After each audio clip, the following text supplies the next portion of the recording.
Hi అందరికీ ఈరోజు అయితే నేను ఫస్ట్ టైం షాహీ పాలక్ పన్నీర్ అయితే ట్రై చేస్తున్నాను.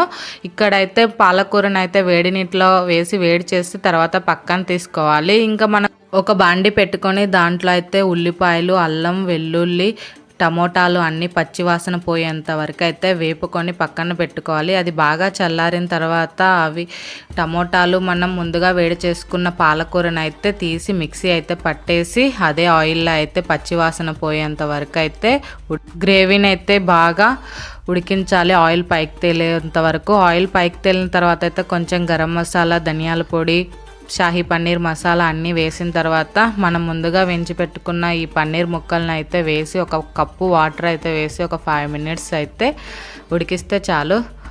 చాలా టేస్ట్ అయిన షాహీ పన్నీర్ కర్రీ అయితే మా వారికి అయితే చాలా బాగా నచ్చింది. ఫస్ట్ టైం కదా, నేను కూడా చేసిన తర్వాత టేస్ట్ చూసిన చాలా అంటే చాలా